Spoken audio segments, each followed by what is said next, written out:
ಎಲ್ಲರಲ್ಲೂ ನಮಸ್ಕಾರ ಸ್ನೇಹಿತರೆ. ಎಲ್ಲರಲ್ಲೂ ಒಂದು ಪ್ರಶ್ನೆ ಮೂಡ್ತಾ ಇದೆ, ಲಕ್ಷ್ಮೀ ಭಾರಮ್ಮ ಕ್ಲೈಮ್ಯಾಕ್ಸ್ನತ್ತ ಹೋಗ್ತಿದೆಯಾ ಅಂತ. ಖಂಡಿತ 100% ಶ್ಯೂರ್ ಆಗಿದೆ ಈ ಒಂದು ವಿಷಯ. ಖಂಡಿತವಾಗ್ಲೂ ಲಕ್ಷ್ಮೀ ಭಾರಮ್ಮದ ಕೊನೆಯ ಒಂದು ಸಂಚಿಕೆಯ ಕೂಡ ಆಲ್ರೆಡಿ ಶೂಟ್ ಆಗಿದೆ ಅಂತಲೇ ಹೇಳ್ಬೋದು. ಎಲ್ಲರೂ ಕೂಡ ಕೊನೆಯ ಒಂದು ಫೋಟೋಶೂಟ್ನಲ್ಲಿ ಕೂಡ ಭಾಗಿಯಾಗಿದ್ದಾರೆ. ಅಂತಿಮ ಸಂಚಿಕೆ ಕೂಡ ಆಲ್ರೆಡಿ ಶೂಟ್ ಆಗಿದ್ದಾಗಿದೆ. ಅಂದಮೇಲೆ ಕ್ಲೈಮ್ಯಾಕ್ಸ್ ಹೈ ವೋಲ್ಟೇಜ್ ಸಂಚಿಕೆಗಳಷ್ಟು ಇನ್ನು ಮುಂದೆ ಪ್ರಸಾರವಾಗ್ತಕ್ಕಂಥದ್ದು. ಜಸ್ಟ್ ಇನ್ನು ಒಂದು ವಾರ 15 ದಿನದಲ್ಲಿ ಲಕ್ಷ್ಮೀ ಭಾರಮ್ಮ ತನ್ನ ಕತೆಗೆ ಕೊನೆಯ ಒಂದು ಚಾಪ್ಟರ್ಗೆ ನಿಜವಾಗ್ಲೂ ಶುಭಂ ಅನ್ನೋದನ್ನು ತಿಳಿಸ್ತಾ ಇದೆ ಅಂತಾನೆ ಹೇಳ್ಬೋದು. ಹಾಗಿದ್ರೆ ಈ ಒಂದು ಕಥೆಯ ಅಂತಿಮ ಒಂದು ಸಂಚಿಕೆಯ ಜೊತೆಗೆ ಹೊಸ ಮುದ್ದು ಲಕ್ಷ್ಮಿಯ ಹೊಸ ಒಂದು ಸೀರಿಯಲ್ನ ಸಂಚಿಕೆ ಶುರುವಾಗುತ್ತೆ ಅಂತ ಹೇಳ್ಬೋದು. ಈ ಎಲ್ಲ ಅಪ್ಡೇಟ್ಸ್ನ ಜೊತೆಗೆ ಲಕ್ಷ್ಮೀ ಭಾರಮ್ಮ ಸಂಚಿಕೆಯಲ್ಲಿ ಏನಾಗ್ತದೆ, ಆಗಬಹುದು ಮುಂದೆ, ಇದು ಎಲ್ಲವನ್ನ ಕೂಡ ತಿಳ್ಕೋಬೇಕು ಅಂದರೆ ಈಗಲೇ ನಮ್ಮ ಈ ಚಾನಲ್ನ ಸಬ್ಸ್ಕ್ರೈಬ್ ಮಾಡಿ. ಹಾಗೆ ಒಂದು ವಿಡಿಯೋವನ್ನು ಪೂರ್ತಿಯಾಗಿ ನೋಡೋದನ್ನು ಯಾವುದೇ ಕಾರಣಕ್ಕೂ ಕೂಡ ಮರಿಬೇಡಿ. ಇಲ್ಲಿ ಲಕ್ಷ್ಮಿ ಏನು ಕಾವೇರಿ ಏನು ಇಬ್ಬರ ನಡುವೆ ಯಾರು ಮಹಾಸಂಚನ ಮಾಡ್ತಿದ್ದಾರೆ, ಯಾರು ಸತ್ಯ ಹೇಳ್ತಿದ್ದಾರೆ, ಯಾರು ಸುಳ್ಳು ಹೇಳ್ತಿದ್ದಾರೆ, ಇದು ಎಲ್ಲವನ್ನ ಕೂಡ ಕಂಡು ಹಿಡಿಬೇಕು ಅಂತ ವೈಷ್ಣವ್ ಒಂದು ಮಾಸ್ಟರ್ ಪ್ಲಾನ್ ಅನ್ನೇ ರೆಡಿ ಮಾಡಿಕೊಂಡ್ರು. ಆದರೆ ಒಂದು ಮಾಸ್ಟರ್ ಪ್ಲಾನಿನ ಒಂದು ಸಣ್ಣ ಸುಳಿವನ್ನ ಕೂಡ ಯಾರಿಗೂ ಬಿಟ್ಕೊಡ್ಲಿಲ್ಲ ವೈಷ್ಣವ್. ಅದರ ನಡುವೆ ಇಲ್ಲಿ ಯಾವಾಗಲೂ ನಾನೇ ಮಾಸ್ಟರ್ ಮೈಂಡ್, ನಾನು ಬಿಟ್ಟರೆ ಯಾರೂ ಇಲ್ಲ, ನಾನೇ ಬುದ್ಧಿವಂತಿಕೆ, ನಾನೇ ದೇವರು, ನಾನೇ ಎಲ್ಲ ಅಂತ ಹೇಳ್ತಿದ್ದಂಥ ಕಾವೇರಿನೇ ಕೆಟ್ಟಾಗಿ ಬೀಳಿಸಿದ್ರು ವೈಷ್ಣವ್ ಅಂತಾನೆ ಹೇಳ್ಬೋದು. ಇಲ್ಲಿ ಮಂಕುಬೂದಿ ಹೆರಿಸ್ತಿದ್ದಾರೆ ವೈಷ್ಣವ್ ಇಲ್ಲಿ ಕಾವೇರಿಗೆ. ಈ ಕಡೆ ಅಮ್ಮ ಅಂತೂ ತನ್ನ ಮಗ ನಿಜವಾಗ್ಲೂ ನನ್ನ ಮಾತು ಕೇಳ್ತಿದ್ದಾನೆ, ನಿಜವಾಗ್ಲೂ ನನ್ನ ಕೈ ಗೊಂಬೆ ಆಗ್ಬಿಟ್ಟಿದ್ದಾನೆ, ನಾನು ಹೇಳ್ದಾಗೆಲ್ಲ ಮಾಡ್ತಿದ್ದಾನೆ, ಕಪಿ ಮುಷ್ಟಿಗೆ ಸಿಕ್ಕಿಬಿಟ್ಟ ಅಂತ ಹೇಳಿ ಕಾವೇರಿ ಅನ್ಕೋತಿದ್ದಾರೆ. ಆದರೆ ಪಾಪ ಕಾವೇರಿಗೆ ಗೊತ್ತೇ ಇಲ್ಲ, ನನ್ನ ಮಗ ನನಗೆ ಕೆಟ್ಟ ತೋರ್ತಿದ್ದಾನೆ, ನನ್ನ ಜೊತೆ ಎತ್ಕೊಂಡು ನನಗೆ ಹೊಂದ್ಕೊಂಡು ನನ್ನ ಪ್ಲಾನ್ಗೆ ಸಾಥ್ ಕೊಟ್ಕೊಂಡು ನಿಜವಾಗ್ಲೂ ನನ್ನನ್ನೇ ಹಳ್ಳಕ್ಕೆ ಬೀಳಿಸ್ತಿದ್ದಾನೆ ಅನ್ನೋದು. ಪಾಪ ಒಂದು ಕಡೆ ವೈಷ್ಣವ್ ಆದರೆ ಮತ್ತೊಂದು ಕಡೆ ಸುಬ್ಬಿ ಕಣ್ರಿ. ಇಷ್ಟು ದಿನ ಸುಬ್ಬಿ ಕಾವೇರಿ ಜೊತೆ ಬಲಗೈ ಎಡಗೈ ಆಗಿ ಇದ್ರು, ಆದರೆ ಇವತ್ತು ನೋಡಿದ್ರೆ ಕಾವೇರಿಗೆ ಗಿಡ್ಡ ತೋಡಕ್ಕೆ ಮುಂದಾಗ್ತಿದ್ದಾರೆ ಇಲ್ಲಿ ಸುಬ್ಬಿ ಅಂತಾನೆ ಹೇಳ್ಬೋದು. ಅದೇ ಕಾರಣವಾಗಿ ನಿಜವಾಗ್ಲೂ ಇಲ್ಲಿ ಸುಬ್ಬಿ ಅಂದರೆ ಅಲಿಯಾಸ್ ಚಿಂಗಾರಿ ಇಲ್ಲಿ ಕಾವೇರಿ ಯಾವುದಾದ್ರೂ ಗುಟ್ಟು ತನ್ನ ಹತ್ರ ಇರಬೇಕು, ಇದ್ದಾಗ ಮಾತ್ರ ಈ ಅಮ್ಮನ ಹ್ಯಾಂಡಲ್ ಮಾಡೋಕ್ಕೆ ಸಾಧ್ಯ. ಇಲ್ಲ ಅಂದರೆ ಬೈಯುತ್ತೆ, ಯಾವಾಗ ನಗಿಯುತ್ತೋ, ಯಾವಾಗ ಬೈಯುತ್ತೋ, ಕೋಪ ಮಾಡಿಕೊಡುತ್ತೋ ನನಗಂತೂ ಗೊತ್ತಿಲ್ಲ. ಬಂಡವಾಳನ ನಾನು ನಿಜವಾಗ್ಲೂ ಕೂಡ ಕಲೆಕ್ಟ್ ಮಾಡಿಕೊಂಡು ಇಟ್ಕೊಂಡ್ರೆ ಈ ಅಮ್ಮನು ಕೂಡ ಆಡಿಸ್ಬೋದು ನಾನು ಬುಗ್ರಿ ಥರ ಅಂತ ಅನ್ಕೊಂಡಿದ್ದೆ ಸುಬ್ಬಿ ಯೋಚನೆ ಮಾಡ್ತಾರೆ.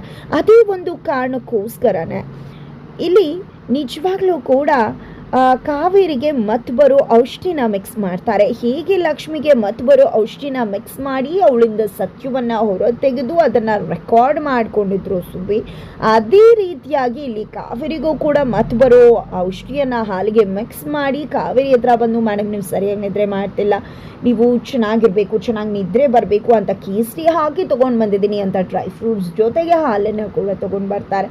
ಅಯ್ಯೋ ನಿನ್ನ ಮನಸ್ಸಿಗೆ ಯಾಕೆ ಬೇಜಾರು ಮಾಡೋದು ಅಂತ ಹೇಳಿ ಇಲ್ಲಿ ಕಾವೇರಿ ಹಾಲನ್ನು ಕುಡಿತಾರೆ. ಹಾಲನ್ನು ಕುಡಿದಿದ್ದೆ ಮತ್ತು ಏರ್ಬಿಡುತ್ತೆ ಇಲ್ಲಿ ಕಾವೇರಿಗೆ. ಅಲ್ಲೇ ಸುಬ್ಬಿ ಕೂತ್ಕೊಂಡಿದ್ದೆ. ಅದು ಕಾವೇರಿ ಮೇಡಮ್ ನನಗೊಂದಷ್ಟು ಪ್ರಶ್ನೆಗಳಿದ್ದಾವೆ, ಅದಕ್ಕೆ ನೀವು ಉತ್ತರ ಕೊಡ್ತೀರಾ ಅಂತ ಕೇಳಿದಾಗ ಚಿಂಗಾರಿ ಏನು ಪ್ರಶ್ನೆಗಳು ಕೇಳಬೇಕು ಅಂದ್ಕೊಂಡಿದ್ಯೋ ಎಲ್ಲನೂ ಕೂಡ ಕೇಳು, ನಾನು ಏನು ಉತ್ತರ ಗೊತ್ತೋ ಎಲ್ಲವನ್ನ ಕೂಡ ನಿನ್ನ ಹತ್ರ ಇವತ್ತು ಹೇಳ್ಬಿಡ್ತೀನಿ ಅಂತ ಹೇಳ್ತಿದ್ರೆ, ಮೇಡಮ್ ನೀವು ಆ ಕೀರ್ತಿನ ಬೆಟ್ಟಕ್ಕೆ ಕರ್ಕೊಂಡು ಹೋಗಿದ್ದು, ಆ ಲಕ್ಷ್ಮಿನ ಇದು ಮಾಡಿದ್ದು, ಇದೆಲ್ಲ ಹೇಗೆ ಮಾಡಿದ್ರಿ ಅಂತ ಹೇಳಿ ಒಂದು ಪ್ರಶ್ನೆನ ಹಿಂಗಿಂದ ಬಿಸಾಡಿದ್ದೆ ಸುಬ್ಬಿ. ಹಂಗಿಂದ ಕಾವೇರಿ ತನ್ನ ಇಡೀ ಚರಿತ್ರೆಯನ್ನೇ ಬಿಚ್ಚಿ ಇಟ್ಬಿಟ್ರು ಅಂತ ಹೇಳ್ಬೋದು. ಇಲ್ಲಿ ಕಾವೇರಿ ಸುಬ್ಬಿ ಹತ್ರ ಎಲ್ಲವನ್ನ ಕೂಡ ಹೇಳುವ ಸಮಯಕ್ಕೆ ಅಲ್ಲಿ ಯಾವುದೋ ನೆರಳು ಕಾಣಿಸ್ತದೆ, ಕ್ಲಿಯರ್ ಆಗಿ ಗೊತ್ತಾಗ್ತದೆ ಅದು ಬೇರೆ ಯಾರದೇ ಶ್ಯಾಡೋ ಅಲ್ಲ, ಅದು ಜಸ್ಟ್ ಅವರ ಪುಟ ವೈಷ್ಣವ್ದು ಅಂತ. ವೈಷ್ಣವು ಅಲ್ಲಿ ನಿಂತು ಇಲ್ಲಿ ಅಮ್ಮ ಹೇಳ್ತಿರೋ ಎಲ್ಲ ಸತ್ಯನೂ ಕೂಡ ಕೇಳಿಸ್ಕೊತಿದ್ದಾರೆ. ಅಲ್ಲಿ ಕಾವೇರಿಯವರು ನೋಡು ಸುಬ್ಬಿ, ಲಕ್ಷ್ಮಿ ಕರ್ಕೊಂಡು ಬಂದಿದ್ದೆ ನಾನು, ನನ್ನ ಮಗ ಕೀರ್ತಿನ ಪ್ರೀತಿ ಮಾಡ್ತಿದ್ದ, ಅದು ನನಗೆ ಇಷ್ಟ ಇರಲಿಲ್ಲ, ಅದಕ್ಕೆ ಕೀರ್ತಿ ಮತ್ತು ವೈಷ್ಣವ್ನ ದೂರ ಮಾಡಬೇಕು ಅಂತ ಲಕ್ಷ್ಮಿನ ಕರ್ಕೊಂಡು ಬಂದೆ. ಆ ನಂತರ ಇಲ್ಲಿ ಕೀರ್ತಿ ಹುಚ್ಚಾಟ ಜಾಸ್ತಿ ಆಯಿತು, ಅವಳು ನನಗೆ ಕಾಟ ಕೊಡೋಕ್ಕೆ ಶುರು ಮಾಡಿಕೊಂಡ್ಳು, ಅದಕ್ಕೆ ಬೆಟ್ಟದ ಮೇಲೆ ಕರೆದ್ಲು, ಆಗ ನಾನು ಅವಳನ್ನೇ ಬೆಟ್ಟದಿಂದ ತಳ್ಳಿಬಿಟ್ಟೆ. ಅದರ ನಡುವೆ ಈ ಲಕ್ಷ್ಮಿ ಕಾಟ ಜಾಸ್ತಿ ಆಯಿತು, ಈ ಲಕ್ಷ್ಮಿ ಹೆಚ್ಕೊಂಡ್ಬಿಟ್ಲು, ಅದಕ್ಕೆ ಅವಳನ್ನೂ ಕೂಡ ರಿಟ್ರೀವ್ ಸೆಂಟರ್ಗೆ ಹೋಗಿ ಮುಗಿಸ್ಬಿಡೋಣ ಅಂತ ಪ್ಲ್ಯಾನ್ ಮಾಡಿದೆ. ಅದು ಕೂಡ ಫ್ಲಾಪ್ ಆಗೋಯ್ತು. ಆದರೆ ಎಲ್ಲವನ್ನ ಕಂಡು ಹಿಡ್ದಿದ್ದೆ, ನನ್ನೇ ಜೈಲು ಕಳಿಸಿದ್ರು. ಆಗ ಆ ಲಕ್ಷ್ಮಿಗೆ ಮತ್ತೆ ಬರೋ ಔಷಧಿನ ಮಿಕ್ಸ್ ಮಾಡಿ ಎಲ್ಲ ಸತ್ಯವನ್ನು ಕೂಡ ನಾನೇ ಹೊರತೆಗೆದು ಇದೆಲ್ಲ ಮಾಸ್ಟರ್ ಪ್ಲ್ಯಾನ್ ಮಾಡಿ ನನ್ನನ್ನು ಸಿಕ್ಸಾಕಿದ್ರು ಅಂತ ಹೇಳಿ ನಾನು ಜೈಲಿಂದ ಆಚೆ ಬಂದೆ. ಎಂಥ ತಲೆ ನಂದು ನೋಡು, ಏನೇನೆಲ್ಲ ಮಾಡಿದ್ದೀನಿ ನನ್ನ ಮಗನಿಗೋಸ್ಕರ, ನನ್ನಂಥ ಮಹಾತಾಯೇ ಇಲ್ಲ ಅಂತ ಹೇಳ್ತಾ ಹಾಗೆ ಪ್ರಜ್ಞೆ ತಪ್ಪು ಹೋಗ್ಬಿಡ್ತಾರೆ. ಈ ಕಡೆ ಸುಬ್ಬಿಗಂತೂ ಫುಲ್ ಖುಷಿ ಆಗಿಬಿಡುತ್ತೆ. ಸತ್ಯ 2 ದಿನದಿಂದ ಫೋನ್ ತೊಗೊಂಡಿದ್ಕೋ ಸಾರ್ಥಕ ಆಯಿತು ಅಂತ. ಆದರೆ ಇಲ್ಲಿ ಸುಬ್ಬಿ ಫೋನಲ್ಲೇನೋ ರೆಕಾರ್ಡ್ ಮಾಡಿಕೊಂಡು, ಆದರೆ ಅಲ್ಲಿ ನಿಜವಾಗ್ಲೂ ಪ್ರತ್ಯಕ್ಷವಾಗಿ ವೈಷ್ಣವ್ ಎಲ್ಲವನ್ನ ಕೂಡ ಕೇಳಿಸ್ಕೊಂಡೇ ಬಿಟ್ರು. ಇಷ್ಟು ದಿನ ಕನ್ಫ್ಯೂಷನ್ ಇತ್ತು, ಲಕ್ಷ್ಮಿಯವರು ಸುಳ್ಳು ಹೇಳ್ತಿಲ್ಲ, ಲಕ್ಷ್ಮಿಯವರು ನಿಜವಾಗ್ಲೂ ಒಳ್ಳೆಯವರೇ, ಆದರೆ ಅಮ್ಮನೂ ಸುಳ್ಳು ಹೇಳ್ತಿಲ್ಲ. ಅಮ್ಮ ನಡ್ಕೋತಿರೋ ರೀತಿಯಲ್ಲೂ ಕೂಡ ಅರ್ಥ ಇದೆ, ಯಾಕಂದರೆ ಮೇಲ್ನೋಟಕ್ಕೆ ಲಕ್ಷ್ಮಿಯವರಿಂದ ತುಂಬಾ ತಪ್ಪಾಗಿದೆ ಅಂತಾನೆ ಅನಿಸುತ್ತೆ ಅಂತ.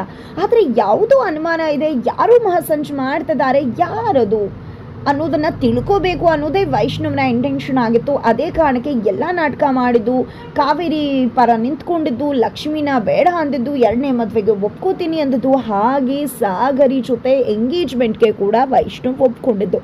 ಆದರೆ ಇಲ್ಲಿ ಸಾಗರಿ ಜೊತೆ ವೈಷ್ಣವ್ ಎಂಗೇಜ್ಮೆಂಟ್ಗೆ ಒಪ್ಕೊಂಡ ಅನ್ನೋ ಖುಷಿ ಕಾವೇರಿಗಿದ್ರೆ, ಸಾಗರಿನ ಕಳಿಸಿರೋದೇ ಇಲ್ಲಿ ವೈಷ್ಣವ ಫೋಟೋ ಕಾವೇರಿಗೆ ಸಿಗೋ ಹಾಗೆ ಮಾಡಿದ್ದೆ ವೈಷ್ಣವ್. ಬಿಕಾಸ್ ಸಾಗರಿ ಬೇರೆ ಯಾರು ಅಲ್ಲ, ವೈಷ್ಣವ್ನ ಸ್ನೇಹಿತ. ಆಕೆಯೇ ಇಲ್ಲಿ ವೈಷ್ಣವ್ ಜೊತೆ ಕೈ ಜೋಡಿಸಿ ಅವನ ಪ್ಲಾನಿಗೆ ಸಾಥ್ ಕೊಡ್ತಿರೋದು. ಆದರೆ ಕಾವೇರಿಗೆ ಇದು ಯಾವುದೂ ಕೂಡ ಗೊತ್ತೇ ಇಲ್ಲ.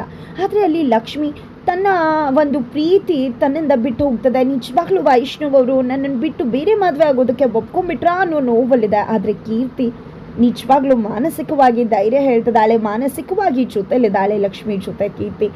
ಅದರ ನಡುವೆ ಇಲ್ಲಿ ಲಕ್ಷ್ಮಿ ನೀರು ಹಾಯಿಸ್ಬೇಕಿದ್ರೆ ಇಲ್ಲಿ ಗಿಡಗಳಿಗೆ ಆ ಟೈಮಲ್ಲಿ ಒಂದು ಅಜ್ಜಿ ಬರ್ತಾರೆ. ಅಜ್ಜಿ ಬಂದಿದ್ದೆ ಅಡ್ರೆಸ್ ಕೇಳ್ತಾರೆ.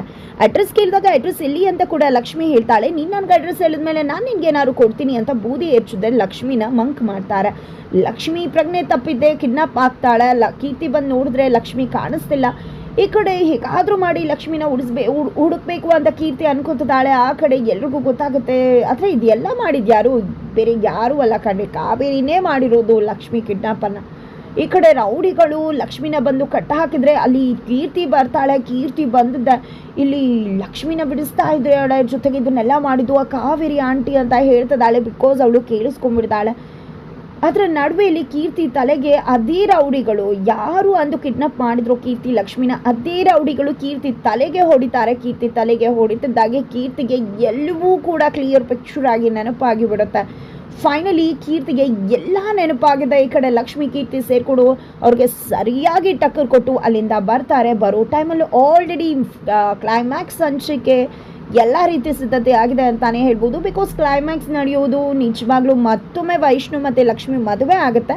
ಬಟ್ ಹೇಗಾಗ್ಬೋದು, ಇಲ್ಲಿ 2ನೇ ಮದುವೆ ಆಗೋಕ್ಕೆ ಹೋದಂಥ ವೈಷ್ಣವ್ ಮದುವೆ ದಿನ ತನ್ನ ಅಮ್ಮನ ಬಂಡವಾಳವನ್ನು ರಿವೀಲ್ ಮಾಡಿ ಅಲ್ಲಿ ಲಕ್ಷ್ಮಿನ ಮಗದೊಮ್ಮೆ ಮದುವೆ ಆಗ್ತಾರೆ ಅಂತ ಅನ್ನಿಸ್ತಿದೆ. ಅಥವಾ ಇಲ್ಲಿ ವೈಷ್ಣವ್ ಮತ್ತು ಕೀರ್ತಿ ಮಗದೊಮ್ಮೆ ಮದುವೆ ಆಗೋಕ್ಕೆ ರೆಡಿಯಾಗಿ ಅಲ್ಲಿ ಇಬ್ಬರು ಕೂಡ ಸೇರಿಕೊಂಡು ಕಾವೇರಿಗೆ ಕೆಡ್ಡ ತೋಡಿ ಕಾವೇರಿನ ಅರೆಸ್ಟ್ ಮಾಡಿಸಿ ಲಕ್ಷ್ಮಿ ಜೊತೆ ವೈಷ್ಣವ್ ಮದುವೆ ಆಗ್ತಾರೆ ಅಂತ ಅನ್ನಿಸ್ತಿದೆ.